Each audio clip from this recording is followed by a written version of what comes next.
allí perdieron la vida, hubo violación de derechos humanos, aunque al sol de hoy no exista una cifra quizás precisa. Y justamente queremos entrar por el tema de las investigaciones y cómo han avanzado hasta ahora. Buenos días. Buenos días, ¿cómo estás, Dair? Gracias por la invitación. Ciertamente, luego de ocurrir estos hechos, es importante hacer historia sobre esto que ocurrió hace 26 años, y es precisamente que las cifras no las podemos conocer de manera exacta, porque cuando estos hechos ocurrieron, lo que era el Cuerpo Técnico de Policía Judicial inicia sus investigaciones y por órdenes del ministro de la época, Ítalo del Valle Aliegro, se ordenan pasar todas esas investigaciones a la jurisdicción militar. En esa jurisdicción militar durmieron esas causas el sueño eterno. Ninguna de esas causas tuvieron el impulso procesal. ¿Fue acorde ese ellos decidieron, pues, de manera autónoma y arbitraria pasar esas causas a jurisdicción militar, considerando que lo que había ocurrido eran delitos militares. Pero más que delitos militares, era una forma de encubrir y dejar de investigar esos hechos, y en razón de ello, pues, esos expedientes son trasladados a la jurisdicción militar, donde nunca tuvieron impulso procesal, es decir, nunca existió un acto de investigación ordenado por un juez militar para conocer la verdad, que en definitiva es el fin del proceso penal. No es hasta el año 2001 cuando el Ministerio Público solicita al Tribunal Supremo de Justicia un abocamiento para que esas causas puedan ser realmente investigadas por la jurisdicción civil. Así lo acuerda el Tribunal Supremo de Justicia, declara con lugar la solicitud que hace el Ministerio Público y ordena que esas causas sean trasladadas al Ministerio Público para nosotros poder hacer la investigación y el ejercicio de la acción penal.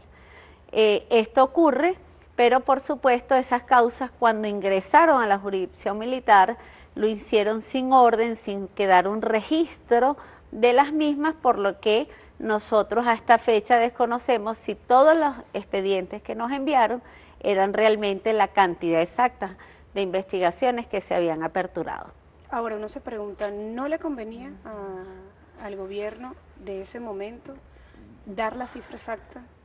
No les convenía, porque justamente la política de ese gobierno y de muchos gobiernos que le antecedieron había sido la violación sistemática a los derechos humanos.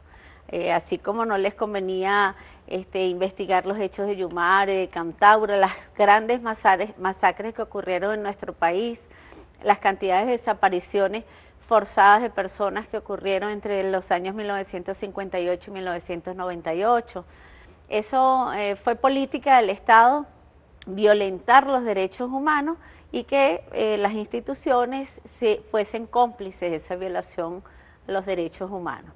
Entonces, cuando el Ministerio Público los recibe, en el año 2001, transcurre un tiempo, y es a partir del año 2007, cuando nuestra ciudadana fiscal general de la República, la doctora Luisa Ortega Díaz, crea una comisión especial de fiscales que se abocan a conocer de estos hechos.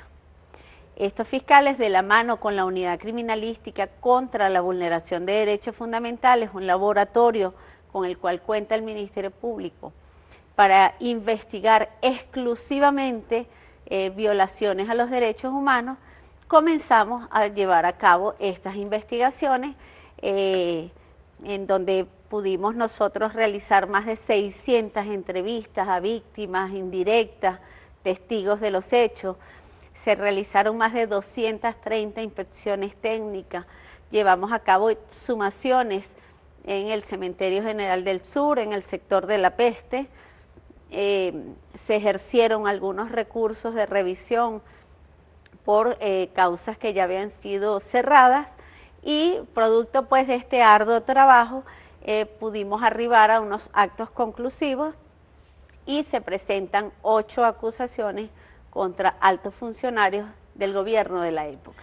Ahora, yo había leído por allí que eran 9 acusaciones. Tenemos 8 acusaciones, de las cuales 7 pues en este momento ya están en curso. Una no está en curso porque uno de los acusados falleció, que es Manuel Aspurua.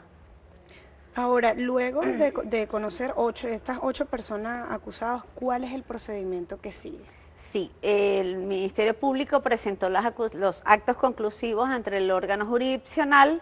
Se lleva a cabo la audiencia preliminar de las mismas, admiten nuestra acusación y actualmente esas causas ya están en fase de juicio. Las próximas audiencias están fijadas, una para el 18 de marzo y las otras para el 9 de abril. Bueno, acá comienza a dar algunos testimonios de las personas de lo que recuerdan de ese 27 de febrero y buena parte también preguntan dónde están las personas que están acusadas.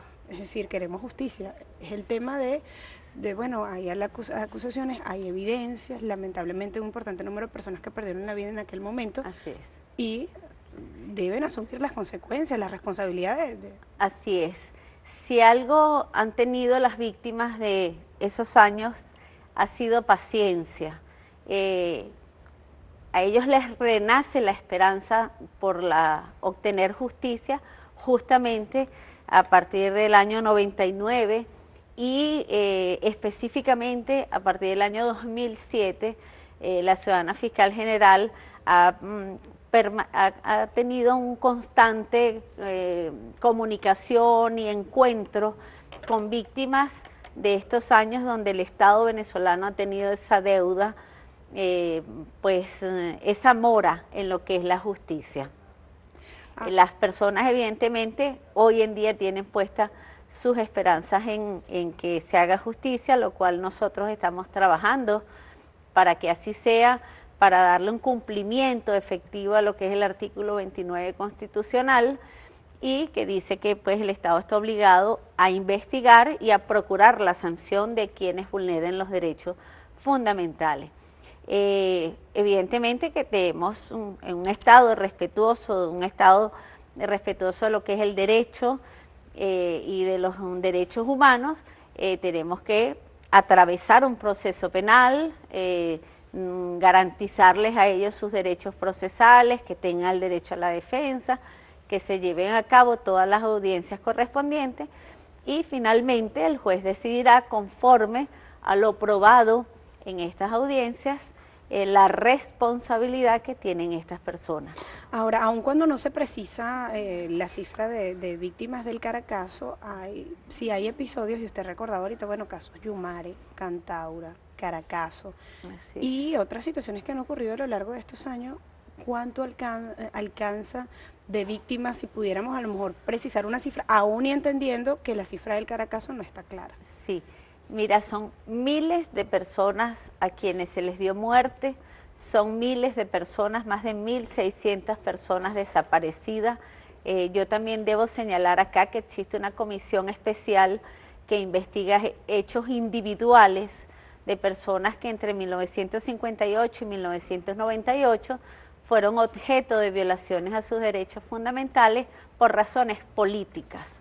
Es decir, que el hecho de esas personas pensar distinto, ser disidentes de las políticas y de los gobiernos de turno, contra ellas el Estado emprendió una verdadera persecución hasta que lograba o darle muerte o desaparecerlas o torturarlas.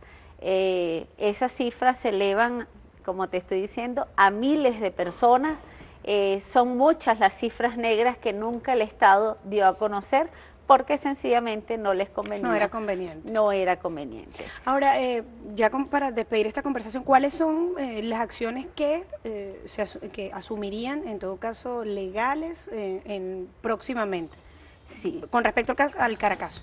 Sí, fíjate, a la par de que altos funcionarios y funcionarios de la Policía Metropolitana están acusados y hay un proceso penal en curso, es importante también señalar y destacar que tomando en cuenta que el Estado venezolano se allanó ante la Corte Interamericana de Derechos Humanos, en donde el país fue condenado por estos hechos, y nos allanamos porque responsablemente el gobierno en su oportunidad reconoció que esos hechos habían ocurrido y que sí hubo violación a los derechos humanos de los ciudadanos.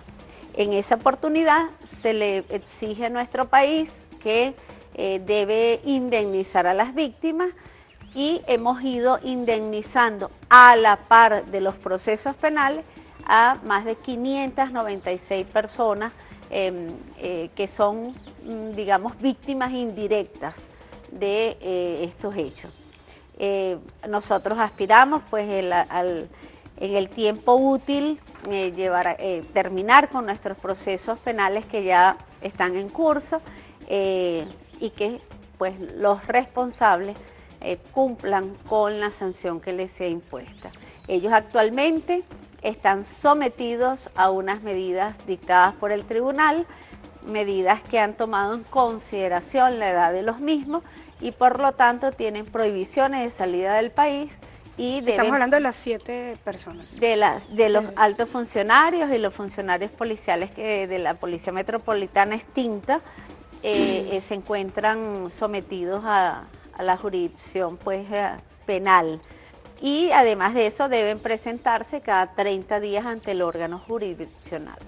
María Mercedes, gracias por acompañarnos esta mañana. María Mercedes Berté, directora de Protección de Derechos Fundamentales de la Fiscalía. El pueblo exige justicia y bueno, está en sus manos ejecutarla y realizar las labores de investigación pertinentes para que así puedan asumir las consecuencias de los responsables de esos actos. Sí, el Ministerio Público va a garantizar esa justicia. Tengan la plena seguridad. Gracias a ti. Hacemos nosotros una pausa en este desayuno. Vamos a seguir con este tema. También queremos revisar la participación de ustedes. Aramita Padrino, abogada y miembro de la Comisión por la Justicia y la Verdad, estará compartiendo con nosotros luego de la pausa. No se parte de nuestra sintonía.